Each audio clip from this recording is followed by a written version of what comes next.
Ainda em pé, abra comigo a sua Bíblia lá em Atos, no capítulo de número 16. O ano passado, nessa igreja, eu comecei a expor o livro de Atos. E na primeira metade do ano, Deus me deu a bênção de expor do capítulo 1 de Atos até o capítulo 14. Agora nós vamos retomar a exposição de Atos, um ano depois. Então nós vamos ouvir uma mensagem hoje. Nosso texto a ser lido vai ser Atos 16, de 6 a 18. Mas a mensagem de hoje, ela vai se basear a partir do versículo 36 do capítulo 5. Nós vamos ouvir então a sequência da exposição. Pastor, mas não tinha que começar em Atos 15? Outro dia eu vou falar sobre o Concílio de Jerusalém. Vou citar brevemente hoje, mas nós vamos começar então em Atos 16, a partir do versículo 6, nós vamos ler essa manhã. E agora, você tendo aberto a sua Bíblia, eu quero aqui enviar uma saudação para a Igreja Presbiteriana de Suzano, que está completando 34 anos de organização. O pastor é o reverendo Gilson Moreira. Ele me convidou para pregar no aniversário da Igreja de Suzano. E devido a esse tempo de pandemia, este pastor tem tido que ficar fincado neste púlpito para edificar esse rebanho, para que ele continue unido ao redor das Escrituras. Então eu pedi ao reverendo Gilson que me permitisse pregar no aniversário de sua igreja, a partir da pregação em nossa igreja. Então agora esse sermão é para a sua edificação, membro da Unida, você que está em casa, mas também para a edificação da Igreja Presbiteriana de Suzano. Eu envio então aos irmãos o abraço. O sermão desta noite também vai ser um sermão de aniversário da Igreja Presbiteriana Moriá, lá em Salvador. Mas agora aqui, esse é para a edificação da Unida e para a Igreja de Suzano. Que o Senhor abençoe a Igreja de Suzano, que ela continue firme na palavra e no Evangelho. Pastor Gilson, que o seu ministério continue a ser fiel e que Cristo seja glorificado sempre na vida desta preciosa igreja, para a glória e para a honra do nome de Jesus. Atos 16, nós vamos ler a palavra do Senhor, a partir do versículo de número 6. Assim diz a palavra do Senhor. E percorrendo a região frígio-gálata, tendo sido impedidos pelo Espírito Santo de pregar a palavra na Ásia, defrontando Mísia, tentavam ir para a Bitínia, mas o Espírito de Jesus não o permitiu. E tendo contornado Mísia, desceram a Troade. À noite sobreveio a Paulo uma visão, na qual um varão macedônio estava em pé e lhe rogava, dizendo: passa a Macedônia e ajuda-nos. Assim que teve a visão, imediatamente procuramos partir para aquele destino, concluindo que Deus nos havia chamado para lhes anunciar o Evangelho. Tendo, pois, navegado de Troade, seguimos em direitura a Samotrácia, no dia seguinte a Neápolis, e dali a Filipos, cidade da Macedônia, primeira do distrito e colônia. Nesta cidade permanecemos por alguns dias. No sábado saímos da cidade para junto do rio, onde nos pareceu haver um lugar de oração. E assentando-nos falávamos as mulheres que para ali tinham concorrido. Certa mulher chamada Lídia, da cidade de Tiatira, vendedora de púrpura, temente a Deus, nos escutava. O Senhor lhe abriu o coração para atender às coisas que Paulo dizia. Depois de ser batizada, ela e toda a sua casa, nos rogou dizendo: se julgais que eu sou fiel ao Senhor, entrai em minha casa e aí ficai. E nos constrangeu a isso. Oremos ao nosso Deus. Pai, fala ao nosso coração poderosamente nessa manhã. Senhor, esse pregador aqui está escondido atrás da cruz. Que brilhe Cristo aqui neste momento. Que a glória do Senhor resplandeça neste lugar. Fala poderosamente ao coração da tua noiva. Ó Deus, que o Senhor nos ensine, ó Deus, como o Senhor faz para que a igreja nasça. E entendendo o processo no qual a igreja nasce, nós entenderemos como a igreja cresce. E eu quero te pedir que a nossa igreja unida passe cada vez mais por um renascimento. Que o Senhor, Deus, ó Pai, faça com que desapareça de nós tudo aquilo que o Senhor quer que desapareça. E que o Senhor faça nascer tudo aquilo que o Senhor quer que venha nascer. Que nossa igreja experimente um renascimento, um reavivamento, um tempo de reforma. Abençoa também a igreja de Suzano, que este seja para os amados irmãos um tempo de reforma espiritual e do reavivamento verdadeiro que vem da palavra de Deus. nós oramos clamando a tua bênção sobre nós, em nome de Jesus. Amém. A igreja pode sentar-se. Lembremos, irmãos, de ter nossos celulares no modo avião, porque o Senhor Jesus não vai falar conosco pelo celular. Ele vai falar na pregação. Se você disser, pastor, minha Bíblia está no celular, bota no modo avião que ele vai falar na Bíblia do mesmo jeito. Né? Tá bom, meu irmão? Meus queridos irmãos e irmãs, a obra de Deus é composta de momentos de júbilo e vitória. Mas na obra de Deus nós também passamos por grandes desafios relacionais. Em Atos capítulo 15 aconteceu o primeiro grande concílio da história da igreja. O concílio de Jerusalém. E a grande determinação deste concílio, nós vamos estudar este concílio em outro momento, foi que os cristãos, para serem salvos, precisam somente, de fato, crer em Jesus Cristo como seu único Senhor e Salvador. Os cristãos não são justificados por obras da lei, não são justificados por obediência humana, não são justificados por circuncisão, são justificados pela fé na obra redentora de Cristo, que recebeu a ira de Deus contra os meus pecados, contra os teus pecados, contra os pecados do povo de Deus na cruz. Depois desta grande resolução, da qual o Espírito Santo dirigiu os líderes da igreja, alguns líderes foram à igreja de Antioquia comunicar. Dentre eles estavam Silas e também estava ali Paulo, estava Barnabé naquela igreja. E depois então daquele momento, daquela resolução de um problema teológico, Paulo chama a Barnabé para que eles juntos voltem a visitar as igrejas da Síria, da Cilícia, da Panfilha, plantadas na primeira viagem missionária de ambos. E vocês se lembram muito bem, se leram o livro de Atos, que João Marcos, primo de Barnabé, também primo de Pedro, que escreveu o Evangelho de Marcos, copiando as pregações de Pedro. O Evangelho de Marcos são as cópias dos sermões de Pedro. João Marcos foi na primeira viagem missionária, a convite de Barnabé, mas ele viu a dureza da obra missionária e voltou atrás. Quis estar com sua mãe em Jerusalém e não conseguiu seguir adiante. E Barnabé, você se lembra muito bem, é um dos maiores pastores da história da igreja. Quando todo mundo rejeitava Paulo, Barnabé tomou a Paulo, trouxe para perto, apresentou aos apóstolos e mostrou para a igreja que ele era um verdadeiro convertido. Mas, queridos irmãos e irmãs, Barnabé disse para Paulo: tudo bem, Paulo, vamos voltar para visitar as igrejas, mas tem uma coisa, eu quero levar o Marcos. E aí Paulo: de jeito nenhum, esse cidadão nos abandonou no meio da primeira viagem missionária. Como nós vamos fazer uma viagem se preocupando se ele vai nos abandonar de novo? Nós não precisamos na nossa equipe de alguém que nos dê trabalho. Nós precisamos de uma pessoa que some e venha multiplicar. E Barnabé: Paulo, você é muito intransigente, Paulo. Nós temos que recuperar o moço, dar uma oportunidade para ele. Mas Paulo: de jeito nenhum, ele não vai conosco. Paulo, as pessoas não davam oportunidade para você e eu abracei você, Paulo. De jeito nenhum, esse rapaz não vai conosco, Barnabé. E a Bíblia diz, amados irmãos, que houve tal desavença entre eles. Tal foi o desentendimento, que Barnabé disse: eu não vou voltar nessa viagem. Pegou Marcos e foi para as igrejas plantadas em Chipre. E Paulo então chamou Silas. O texto fala somente Silas, mas Lucas também já está aqui. Só que Lucas é humilde, ele só vai mencionar que está presente no plural um pouco mais à frente. Paulo tomou Silas e Lucas. Irmãos, essa é uma história muito triste, muito desafiadora, mas Deus é tão gracioso que, apesar dos pecados da liderança da igreja, Deus ainda abençoa a igreja. Barnabé levou Marcos para Chipre, cuidou do coração de Marcos, preparou Marcos, e em mais de uma oportunidade depois, no Novo Testamento, Paulo reconhece o valor do ministério de Marcos.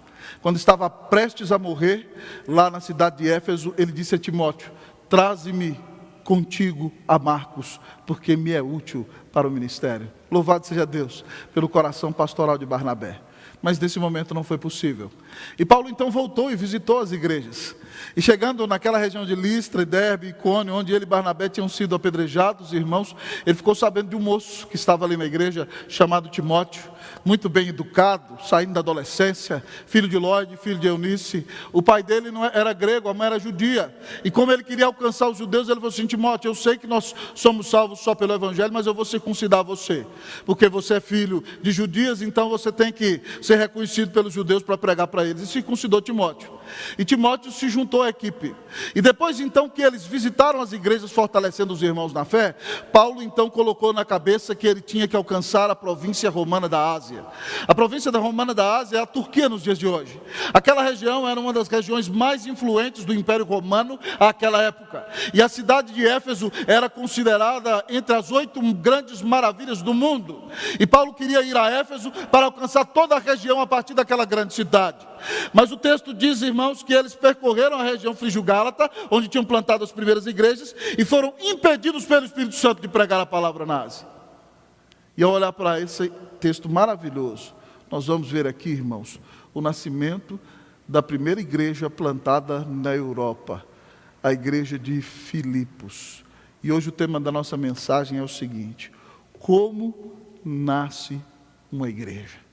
Como nasce uma igreja? E talvez você está escutando aqui esse sermão e diz: pastor, eu quero saber como a igreja renasce. É do mesmo jeito que ela nasce, meu filho. Então, fique esperto e abra o seu coração e a sua mente, porque o Senhor vai mostrar como nasce uma igreja. E a minha ideia é que Cristo venha nascer no seu coração, enquanto você ouve essa mensagem nessa manhã, em nome de Jesus. E talvez Deus possa despertar no nosso meio homens e mulheres que sintam chamado para serem plantadores de igreja, para a glória e para a honra do nome de Jesus. E que o Senhor também revitalize nossas igrejas à luz da palavra de Deus. Então, ao olhar para este texto maravilhoso de Atos capítulo 16, já tendo começado a exposição lá do 15:36, nós vamos aprender como nasce uma igreja. Em primeiro lugar, o texto da palavra de Deus nos diz que uma igreja nasce com soberania.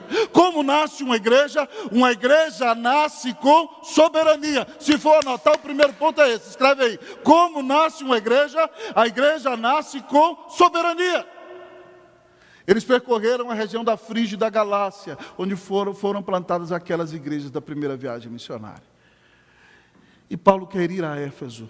E o versículo de número 6 diz a nós, irmãos: e percorrendo a região frígio-gálata, tendo sido impedidos pelo Espírito Santo de pregar a palavra na Ásia. Você nunca imaginaria que o Espírito Santo nos impede de pregar a palavra.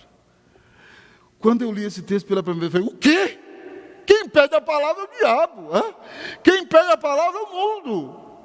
Mas, irmãos, nós precisamos aprender que o soberano da igreja, da vida do povo de Deus, da obra missionária, é o Espírito Santo. Paulo depois foi para a Ásia, foi para Éfeso. O ministério dele foi um grande avivamento. Mas Deus queria alcançar a Europa.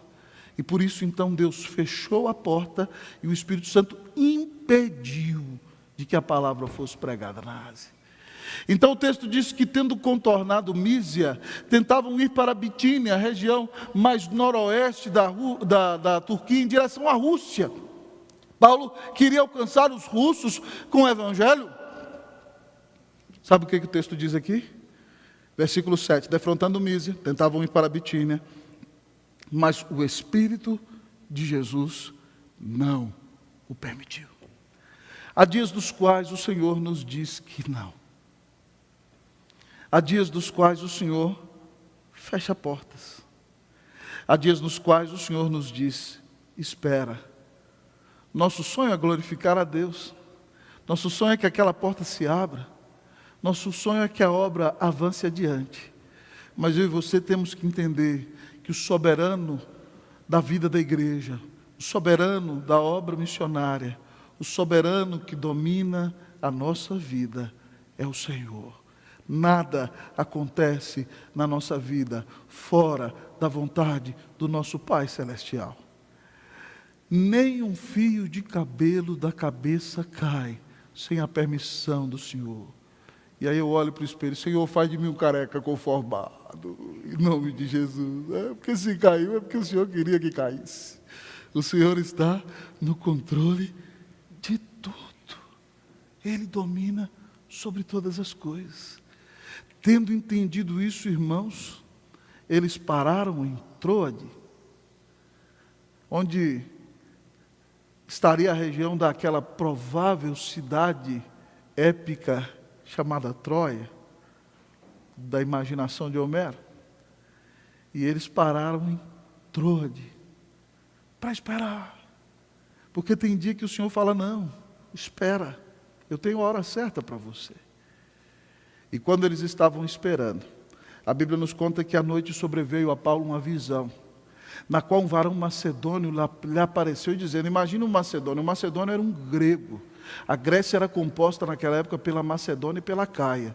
Então imagina aquele homem talvez com a veste grega, com a pequena estola, com aquela coroa, né, composta de folhas, e dizendo, ei, vem para cá, passa a Macedônia e ajuda-nos, vem para cá, nós precisamos de ajuda, passa a Macedônia e ajuda-nos. Paulo teve essa visão de noite, irmãos e irmãs. E o texto da palavra nos diz que ele entendeu, amados irmãos, que aquela visão era o chamado de Deus para o lugar no qual eles deveriam pregar. Assim que teve a visão, imediatamente procuramos partir para aquele destino. Então nós olhamos para este texto da palavra de Deus, como nasce uma igreja, como renasce uma igreja, como a obra de Deus atua poderosamente na minha vida e na sua vida, é com a soberania de Deus. Deus está no controle de todas as coisas, irmãos. Irmãos, eu me formei no seminário presbiteriano há 20 anos atrás dessa cidade de São Paulo. Eu tinha o meu projeto ministerial traçado mais ou menos até para os próximos 10 anos mais adiante. Mas, irmãos, de repente Deus, de uma maneira maravilhosa, trouxe um pessoal do Chile, me chamou para o Chile e nos levou para ter um despertar espiritual no Chile. Quando alguns diziam, nunca mais sai do Chile, o Senhor nos leva para Brasília. E nos levou para uma igreja onde ficamos 10 anos, ele levantou aquela igreja, os presbíteros da igreja diziam, reverendo, o Senhor vai jubilar aqui. Quando tudo parecia que eu ia jubilar lá, e eu comecei a acreditar, Deus mandou os presbíteros da Unida a Brasília, para nos trazer para cá.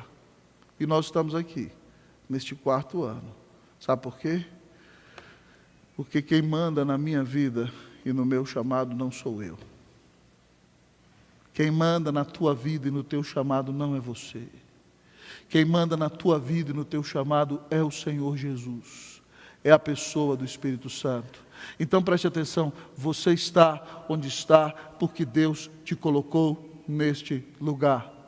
E fique comigo e com Simonton quando disseram para ele não vir ao Brasil, porque o Brasil era um país sem saneamento básico, um país atrasado, o que ele viria fazer aqui. Ele disse que o lugar mais perigoso é o lugar mais seguro quando você está no centro da vontade de Deus.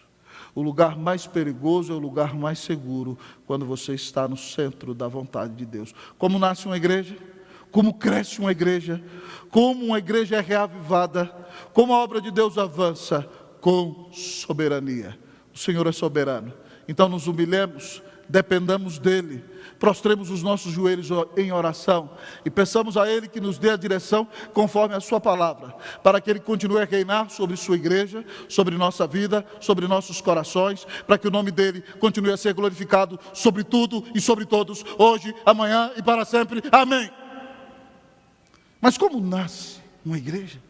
Como renasce uma igreja? Como a obra de Deus avança? Como a igreja cresce? Em primeiro lugar, com soberania. Em segundo lugar, com obediência. Como uma igreja nasce? Como uma igreja renasce? Como a igreja avança e cresce? Com obediência. Paulo teve a visão, irmãos. O versículo de número 10 diz assim, assim que teve a visão, imediatamente procuramos partir para aquele destino, concluindo que Deus nos havia chamado para lhes anunciar o Evangelho. Eles têm o chamado de Deus e eles não titubeiam, eles não reclamam, eles não dizem, a Ásia poderia ser tão melhor nesse momento. Não, o Senhor dá a direção, eles levantam o acampamento e partem, amados amigos e irmãos. O texto nos diz que eles tomaram uma embarcação, e a palavra vai nos contar que eles saíram navegando de Trode, em direitura a Samotrácia à direita, chegando a Neápolis, e ali pararam em Filipos. Filipos era a primeira do distrito da Macedônia, era colônia. O que é isso, pastor? Colônia? Igual nós somos de Portugal? Não, meus irmãos. Colônia naqueles dias significava que ela era uma pequena réplica de Roma na Macedônia. É como se fosse uma extensão de Roma na Macedônia. A cidade de Filipos foi uma cidade onde Otávio Augusto, amados irmãos, derrotou Brutus, que havia assassinado Júlio César. e ela foi elevada ao status de colônia romana. Então os grandes generais da guarda pretoriana em Roma, quando se aposentavam, eram enviados para morar em Filipos. Filipos foi fundada por Filipe, pai de Alexandre o Grande. Era uma cidade estratégica, porque ela servia para unir tanto o Oriente como o Ocidente. E então, meus santos irmãos e irmãs, os romanos, os generais, quando aposentavam, eram enviados a Filipos sem pagar imposto algum. E aquela cidade era considerada como se fosse a própria Roma. A mesma liberdade para fazer negócios que havia em Roma, havia em Filipos. Os generais que ali moravam e senadores aposentados não pagavam impostos, e a cidade era considerada como se fosse uma pequena Roma. Ali parou Paulo com Silas e com Lucas. E aqui diz o texto, irmãos, que eles chegaram naquela cidade. É impressionante que naquela cidade não há sinagoga. Você encontra na primeira viagem missionária que a primeira coisa que Paulo faz é ir para a sinagoga, abrir as escrituras do Antigo Testamento, expor que Jesus é o Cristo. Os judeus que creem, depois quando Paulo é expulso da sinagoga, saem com ele e formam a igreja. E se juntam aos gentios. Aqui não tem sinagoga. Então a Bíblia nos diz que Paulo tem que ir para um lugar de oração. Mas veja bem que eles pararam em Filipos, porque eles obedeceram o chamado do Senhor. Eu quero lhe fazer uma pergunta nessa manhã. Você está disposto a obedecer o chamado de Deus?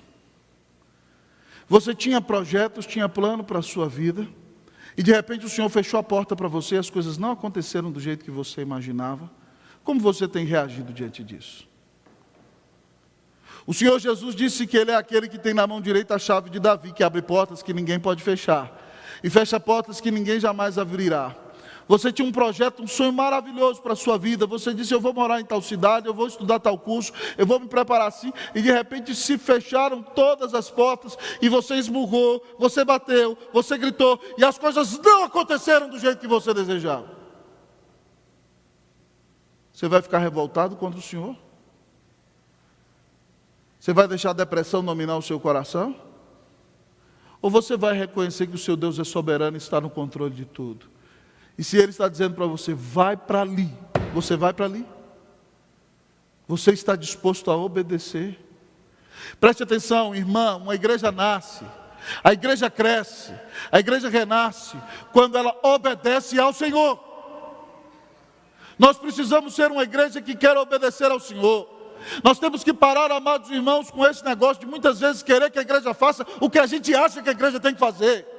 Nós temos que abrir a palavra e obedecer o que o Senhor diz na sua palavra, porque a igreja de Cristo continua viva, se ela obedece à palavra. Se você é um missionário, talvez você tinha um projeto lindo e maravilhoso, mas o Senhor te deu outro projeto. Então entenda o que Deus está fazendo na sua vida hoje e diga, Senhor, eis-me aqui, envia-me a mim, tal como Isaías disse. Qual é a porta que o Senhor abriu para você? Você está no lugar correto, então não murmure, então não reclame, então não deixe a depressão assolar o seu coração. Obedeça! Faça o que é melhor para a glória de Deus. Louvado seja Deus, porque os discípulos obedeceram e foram para Filipos, e o Evangelho entrou na Europa por causa disso. Louvado seja o nome do Senhor. Mas pastor, como a igreja nasce? Como a igreja cresce? Como a obra avança? Como eu posso ser uma bênção nas mãos de Cristo Jesus? Em primeiro lugar, com a soberania. Em segundo lugar, com a obediência. Mas em terceiro lugar, com a pregação. Como a igreja nasce? Com a pregação. Como a igreja cresce? Com a pregação. Como eu posso ser usado? Com a pregação, meus irmãos. O texto nos diz que não há sinagoga em Filipos. Para formar-se uma sinagoga, tinha que haver pelo menos 10 homens judeus morando naquela cidade.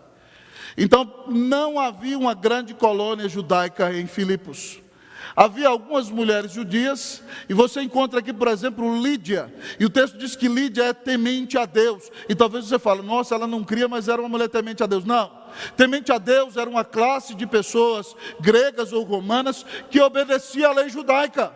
Então Lídia era uma mulher que obedecia à lei do Antigo Testamento, mas ela não tinha ouvido o Evangelho. E nesses lugares em que não havia sinagoga, geralmente as mulheres que eram piedosas se juntavam para orar em algum lugar. E o texto nos diz que as mulheres se juntam para orar na beira do rio. E aí então Paulo, Silas e Lucas no Shabá, no dia do descanso, vão naquele lugar de oração para invocar a presença de Deus em oração. E o texto da palavra nos diz, meus queridos irmãos e irmãs, aqui diz o versículo de número 13: no sábado saímos da cidade para junto do rio, onde nos pareceu haver um lugar de oração. E assentando-nos falávamos às mulheres que para ali tinham concorrido. Certa mulher chamada Lídia da cidade de Tiatira, vendedora de púrpura, temente a Deus, nos escutava. O Senhor lhe abriu o coração para atender as coisas que Paulo dizia. Depois de ser batizada, ela e toda a sua casa nos rogou, dizendo: se julgai que eu sou fiel ao Senhor, entrai em minha casa e ficai. E nos constrangeu a isso. Como a igreja nasce? Com a pregação da palavra. Preste atenção, para haver pregação da palavra, nós temos que ter uma séria vida de oração. Esses 3 homens foram para o lugar da oração. Sabe por quê? Porque você não pode pregar a palavra no poder da sua capacidade. Você não pode pregar a palavra no poder da sua eloquência. Você não pode pregar a palavra confiando na sua beleza. Porque eu e você não temos o poder de transformar o coração de ninguém. É por isso que para pregar a palavra, nós temos que nos dedicar à oração.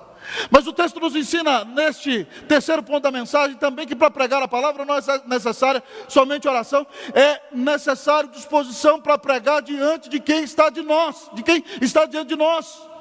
Talvez eles disseram: poxa, não tem nenhum homem aqui, não dá para formar uma sinagoga, cadê os judeus? Não, meus irmãos, eles foram orar, e a Bíblia diz que ali estavam algumas mulheres diante deles, e eles pregaram para aquelas que queriam ouvir. Assentando-nos falávamos para as mulheres que para ali tinham concorrido.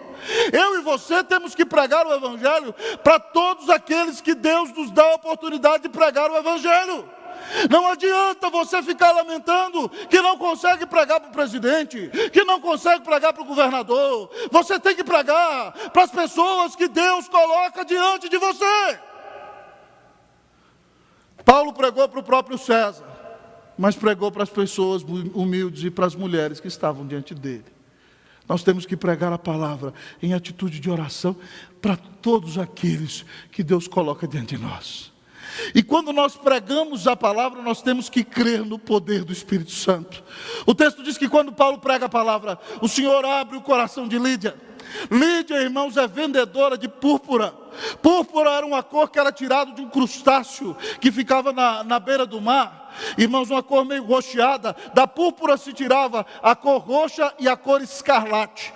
O tecido de púrpura era muito caro. Era a roupa dos imperadores, dos senadores. Quem vendia púrpura era uma pessoa muito rica. Tanto é que Lídia tem uma grande casa e leva o apóstolo e seus 2 discípulos depois para a casa dela. Então aquela mulher que está ali ouvindo a pregação, diz o texto que o Senhor abriu o coração de Lídia. É maravilhoso, amado irmão. Diz aqui: certa mulher chamada Lídia da cidade de Tiatira, vendedora de púrpura, temente a Deus, ou seja, religiosa, mas não era crente, que nos escutava. O Senhor abriu o coração para ela atender as coisas que Paulo dizia. Quando nós pregamos, nós temos que orar para que Deus abra o coração dos pecadores. Aqueles que Deus quer salvar terão seus corações abertos pelo Senhor Jesus. O Senhor abriu o coração de Lídia. Sabe o que é isso aqui? O Senhor soprou nova vida na alma dela. O Senhor a ressuscitou na alma. Ela nasceu de novo. E tendo ela nascido de novo, ela creu, e diz o texto que foi batizada, ela e toda a sua casa, certo? Todo mundo da casa, os adultos que creram, inclusive as crianças. Toda continua sendo toda, mesmo no grego e no português. Todo mundo que ali estava foi batizado, diz o texto. E ela então, tendo experimentado uma grande transformação, disse aos discípulos: não é possível que vocês vão ficar numa pousada. Eu sou serva do Senhor. Eles: não, o que é isso, minha irmã? Nós não vamos dar trabalho para a senhora. Se vocês acham que eu sou convertida de verdade, vocês têm que ficar na minha casa. E eles, meio sem graça, fazer o quê, né, irmã? A irmã jogou pesado agora, nós vamos ficar na casa da irmã, né? E eles se hospedaram na casa daquela irmã. A pregação da palavra transforma vidas. Então toda vez que você for pregar a palavra, faça como esses discípulos, ore, clame o poder de Deus, sabedoria de Deus para você pregar a palavra. Em segundo lugar, pregue para todo mundo que se colocar diante de você. Não fique preocupado para quem você não está pregando, pregue para quem Deus colocar diante de você. Em terceiro lugar, entenda que o Espírito vai abrir o coração de quem Ele quiser. E quando Ele abrir o coração, essa pessoa vai experimentar uma transformação poderosa para a glória e para a honra do nome de Jesus. Como a igreja nasce, como a igreja cresce, como nós somos usados na obra do Senhor Jesus com a pregação da palavra. Meu irmão, você pode abrir a sua boca e dizer que Deus amou ao mundo de tal maneira que deu o seu Filho unigênito para que todo aquele que nele crê não pereça, mas tenha a vida eterna. Cada crente que aqui está, e cada verdadeira crente que está em casa, pode dizer que Deus é santo, que o homem pecou contra Deus e merece a ira de Deus. Pode dizer que Deus amou o seu povo e deu Cristo para morrer na cruz e pagar os nossos pecados. Ele sofreu a ira de Deus que nós merecíamos sofrer no inferno e ressuscitou. E todo aquele que se arrepender e crer que Ele é o Filho de Deus, crer nele como seu único Senhor e Salvador e recebê-lo pela fé em seu coração, a Bíblia diz que todo aquele que invocar e crer no Senhor vai ser salvo. E você que está aqui foi chamado para pregar esse evangelho maravilhoso. Se você quer ver os seus amigos vindo a Cristo, se você quer ver os seus familiares vindo a Cristo, se você quer ver pessoas recebendo de graça a salvação, ore para pregar, pregue o evangelho, pregue para quem estiver aberto a ouvir e veja o Senhor transformar vidas para a glória e para a honra do nome de Jesus. Que Deus reavive a nossa igreja, amém, meus irmãos? Que Deus nos dê a bênção de ver novas igrejas nascerem como filhas da Unida. Que Deus abençoe a igreja de Suzano, pastor Gilson e todos os membros. Que novas igrejas filhas nasçam desta igreja para a glória e para a honra do nome de Jesus. Mas talvez você me diga, pastor, como a igreja nasce? A igreja nasce com soberania, com obediência e com pregação. Mas a igreja nasce, meus queridos irmãos e irmãs, com perseguição. Como a igreja nasce? A igreja nasce com perseguição. Lucas conta para nós, irmãos, ele estava ali vivenciando tudo aquilo. Que todos os dias eles iam para aquele lugar de oração. Virou o lugar onde a igreja começou. E havia uma pitonisa, uma clarividente, possuída pelo diabo. Um demônio entrava nela e dava a ela poder de adivinhar coisas insignificantes para pessoas daquela região. E aquela mulher estava ali possessa pelo diabo. E diz o texto que todos os dias, quando os discípulos iam para aquele lugar de oração, provavelmente onde estavam pregando para as mulheres que ali estavam, aquela jovem possuída pelo maligno, diz o texto que ela dava grande lucro aos seus senhores, ela é uma escrava. Então ela adivinhava, o demônio tomava e ela adivinhava para o povo, e os donos dela estavam ficando ricos. Então o povo daquela cidade tinha um pacto com o demônio, porque aqueles que não eram possuídos pelo demônio usavam a moça que era possuída pelo diabo para enriquecer as custas da moça. E a moça possuída pelo diabo viu os discípulos indo para o lugar de oração todo dia e diz assim: estes homens são servos do Deus Altíssimo e vos anunciam o caminho da salvação. Isso aconteceu num dia, aconteceu em 2. Esses homens são servos do Deus Altíssimo e vos anunciam o caminho da salvação. E diz o texto que talvez foi 2, foi 3, foi 4, foi 5, talvez 7, talvez 10. Nós não sabíamos, diz o versículo 18, que isto se repetia por muitos dias. Então Paulo, já indignado, voltando-se, disse ao Espírito: em nome de Jesus Cristo eu te mando, retira-te dela. E na mesma hora saiu. Irmãos, nós não precisamos do diabo para pregar o evangelho. O Senhor não confiou ao diabo a possibilidade de pregar o evangelho. A Bíblia diz que os próprios anjos de Deus, os santos anjos eleitos, anelavam perscrutar, e a pregação do evangelho não foi dada a eles, foi dada a mim e a você. Quanto mais a demônios. Paulo não quer que o evangelho seja confundido com a possessão demoníaca e com a obra satânica. E Satanás é sórdido, quer dizer que está cooperando com a pregação. Então aquele demônio diz: aí estão os servos do Deus Altíssimo, eles vão dizer a vocês o caminho da salvação. Paulo aguentou um dia, aguentou 2, talvez 7, 10. Depois falou: chega, sai dessa mulher, em nome de Jesus Cristo. e o demônio saiu. Nós temos perseguição espiritual. Quando você serve a Jesus, Satanás vai se levantar contra você.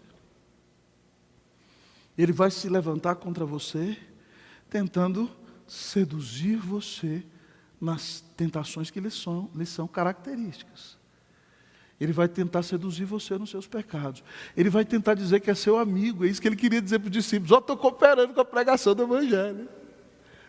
Ele tenta seduzir. Ele tenta se unir a você. Você tem Cristo, rejeita, bota ele para correr. Então a próxima maneira de atacar é com truculência. E ele vai usar quem estiver disponível para atacar você. O texto da palavra nos diz que depois que Paulo expulsou o demônio da moça, os donos dela ficaram muito irados, porque agora eles não vão ganhar mais dinheiro às custas delas. E eles então, com muita raiva, arrebataram, amados irmãos, Paulo e Silas. Lucas provavelmente não foi preso, porque está narrando agora, não como quem está no texto. Pegaram Paulo e Silas, irmãos, levaram para o meio da praça. Chamaram os pretores, os governadores daquela cidade, provavelmente generais romanos aposentados, e disseram para eles o seguinte: esses homens são judeus. Eles não são daqui, primeira coisa. Segundo lugar, eles estão tumultuando a nossa cidade, estão causando tumulto aqui. E terceiro lugar, estão pregando coisas com as quais nós não concordamos, porque somos romanos. Veja bem, eles estão na Grécia, mas eu disse para vocês que a cidade era considerada como se fosse Roma. Ele diz, porque somos romanos. E os pretores que queriam preservar a glória e a cultura de Roma ficaram muito irados. E mandaram os algozes irmãos chamarem para açoitar aqueles homens de Deus. Imaginem, as varadas, irmãos, sempre eram a quarentena menos um. Eles pregaram grandes varas, e imaginem, slap, slap, slap. Eu sou de uma época que a gente apanhava com vara no interior.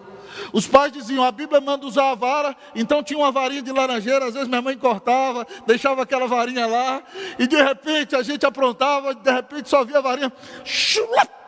E quando a varinha vinha, ficava um vergão, irmão. A gente ficava olhando aquele vergão na perna. Nossa, agora imagina Paulo levando 39 varadas, as costas em sangue.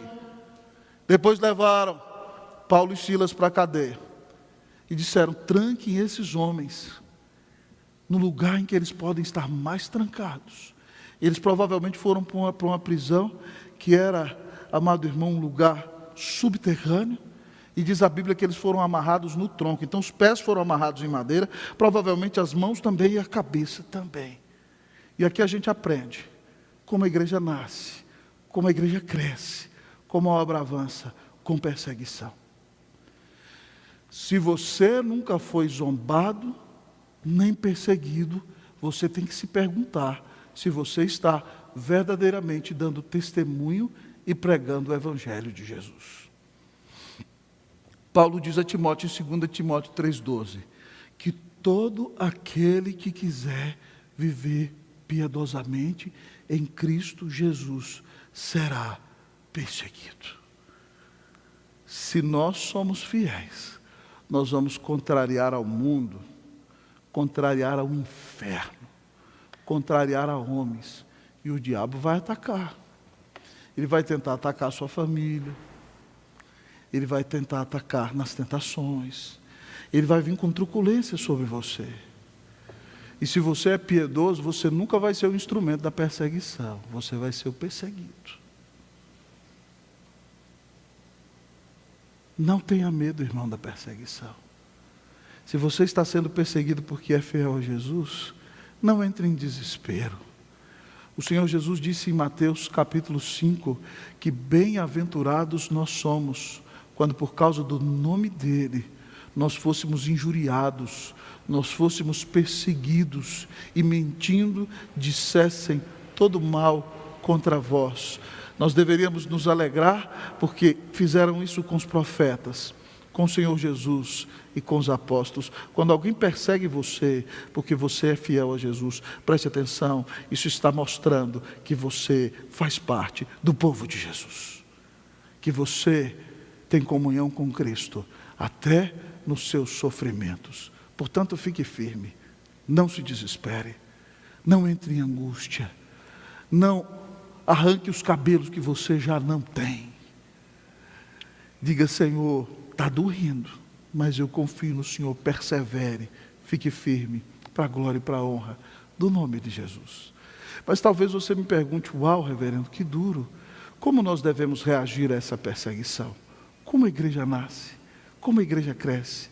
Como a igreja avança?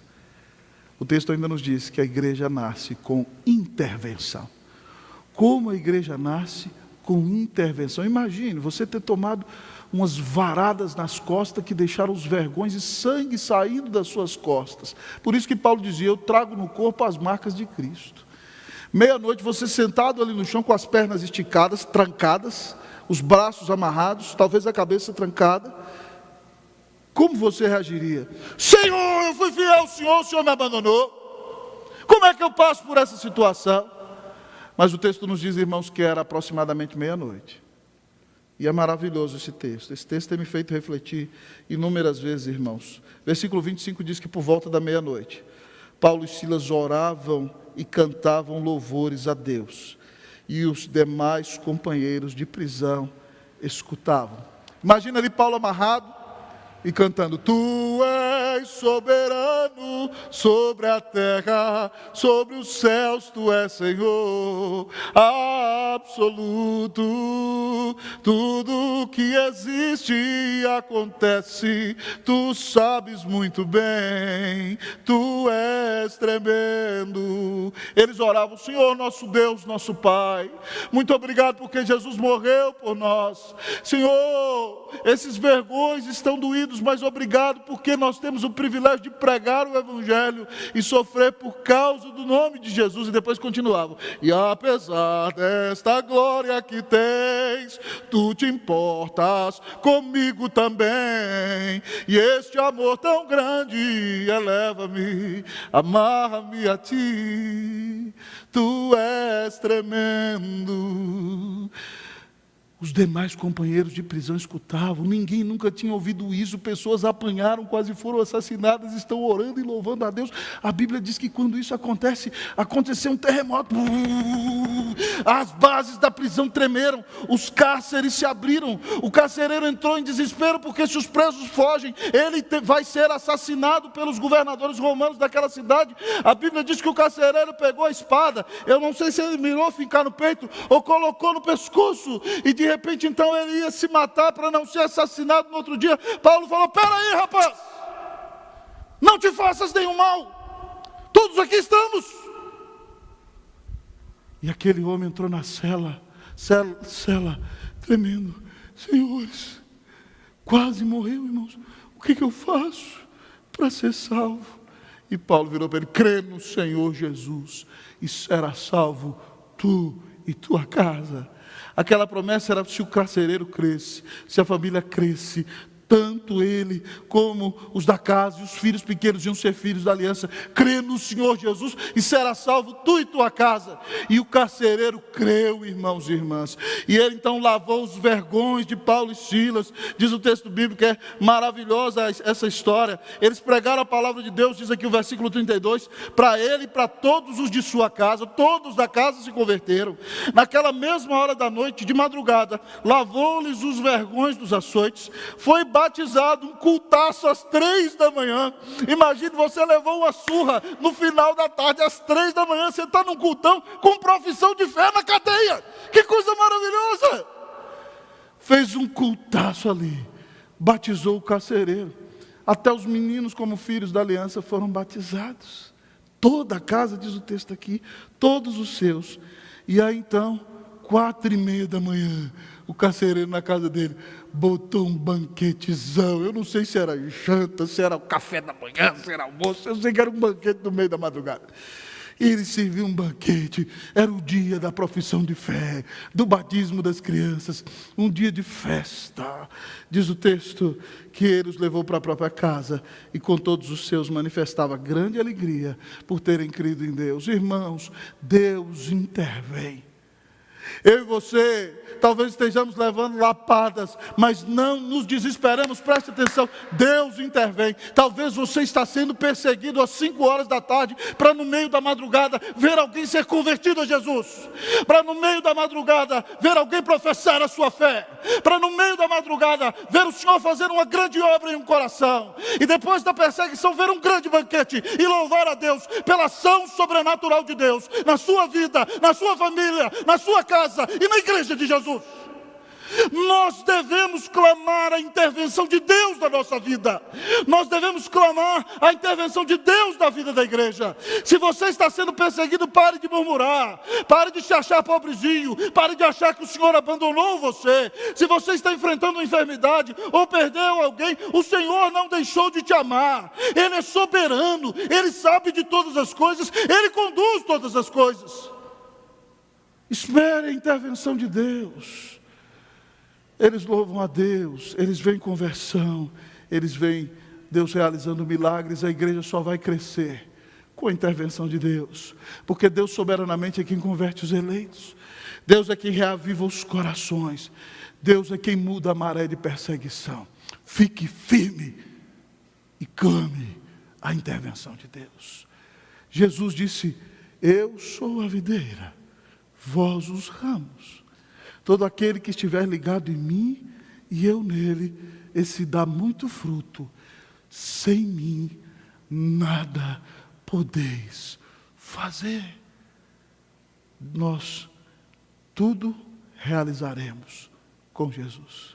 Que Deus intervenha na sua vida, meu irmão. Que Deus renove o primeiro amor no seu coração. Que Deus intervenha no seu lar, no seu casamento. Que Deus intervenha na vida dos seus filhos e os traga de volta para a presença do Senhor. Que Deus intervenha lá no seu trabalho. Que Deus intervenha na nossa igreja local. Que Deus intervenha em nossa denominação. Que Deus salve centenas e milhares dos seus eleitos. Que Deus intervenha neste país. Que Deus intervenha nas nações do mundo. Que o Senhor abra os céus e desça. E ainda que a situação estiver ruim, que eu e você sejamos como Silas e Paulo, que nós oremos e louvemos ao nosso Deus, porque mesmo no meio da crise Ele não perdeu o controle, Ele não deixou de nos amar, Ele não deixou de cuidar de nós. Ele continua sendo bom, Ele continua sendo o nosso Deus. Que o Senhor intervenha poderosamente nessa igreja unida de São Paulo. Irmãos, eu sonho com o dia em que todos vocês vão ter que chegar 40 minutos mais cedo, ou meia hora, senão não vai ter lugar nessa igreja. E nós vamos alcançar essa cidade. Deus tem todo o poder para realizar tudo isso. Que o Senhor intervenha na nossa vida, em nossa família, em nosso coração, em nossa igreja, em nome de Jesus, para a glória de Jesus. Uau, pastor! Irmãos, quando a gente prega expositivamente, a gente tem que terminar a perícope. Então, para terminar a mensagem, em último lugar, como a igreja nasce? A igreja nasce com sabedoria. Como a igreja nasce? Como a igreja cresce? Como a obra avança? Como eu posso ser usado? Com sabedoria.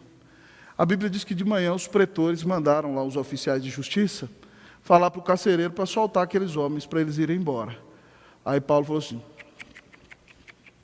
de jeito nenhum, sem processo. É interessante que Paulo era brilhante, irmãos, porque ele sabia que era um privilégio levar as varadas por causa do nome de Jesus. Então ele aceitou as varadas sem falar nada. Se ele falasse quem ele era, ele não levava varada nenhuma. Mas ele levou a varada, louvou a Deus. Ele falou assim: eu quero ver o que Deus faz. Vou sofrer o dano aqui para ver a glória de Deus. Vou esperar, vou levar a pancada e vou ver Deus ser glorificado. Mas no outro dia de manhã, quando os pretores, os governadores da cidade mandaram lá soltar ele, ele falou assim: de jeito nenhum. Nós somos cidadãos romanos. Nós fomos açoitados sem acusação formal, sem processo algum, nos jogaram na cadeia e agora vão nos mandar soltar como se nós fôssemos qualquer cachorro por aí? Que história é essa? Venham eles aqui e nos soltem. Quando os oficiais de justiça levaram o recado, cidadão romano, irmão, era uma cidadania internacional. Cidadão romano tinha o ius italicum, né? Ele era respeitado, ele não podia ser jogado na cadeia, ele não podia ser zombado, ele não podia apanhar, ele nunca poderia ser condenado sem um processo formal. E quando contaram para os pretores que Paulo era cidadão romano, eles, o quê? Mas ele não falou nada para a gente. Eles entraram em desespero, porque se Paulo manda uma denúncia para César, a cabeça deles todos podia rolar. Então Paulo o que fez, irmão? Paulo não denunciou para César, ele não queria o mal, mas ele quis mostrar que a igreja de Cristo Jesus veio para ser respeitada nessa sociedade, e ela precisa ser ouvida. Ela não vai dominar, ela vai pregar o evangelho, ela quer mudar os corações, mas ela tem o seu lugar e ela tem que ser tratada com respeito na sociedade.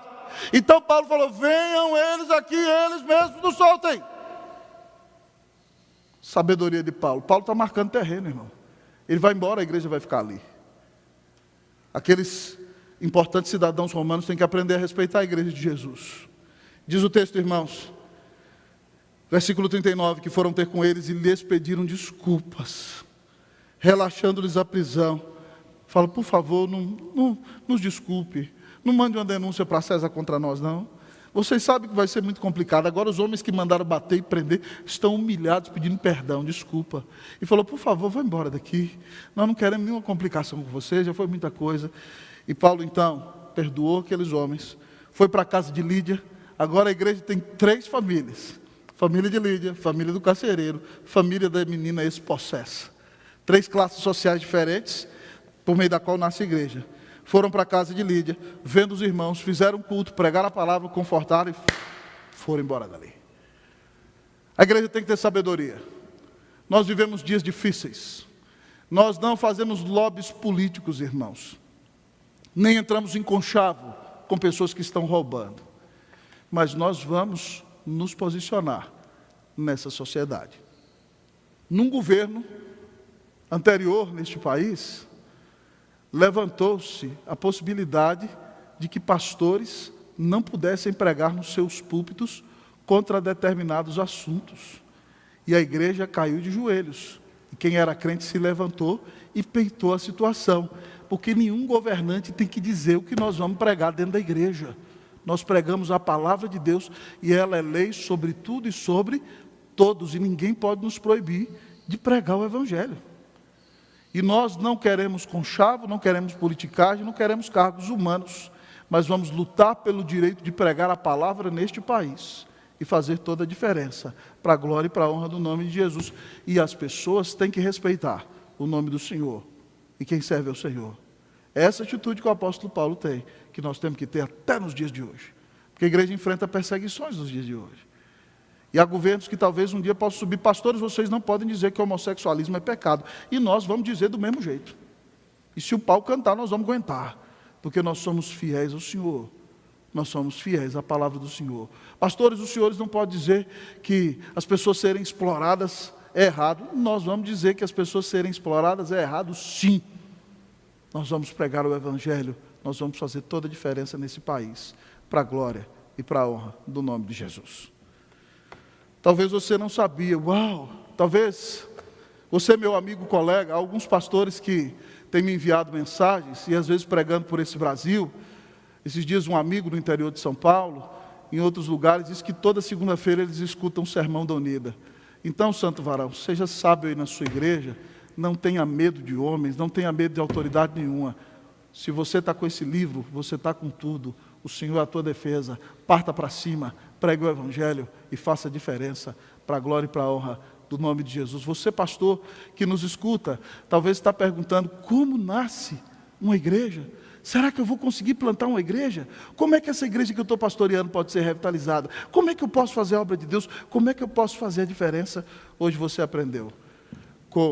Vamos ver, todo mundo tem que saber os pontos, hein? Por isso que eu falei para você anotar. Com soberania, com obediência, com pregação, com perseguição, com intervenção, com sabedoria. Pastor, e aí? O que eu preciso fazer depois de ouvir um sermão como esse? O Evangelho foi pregado com clareza no meio desse sermão.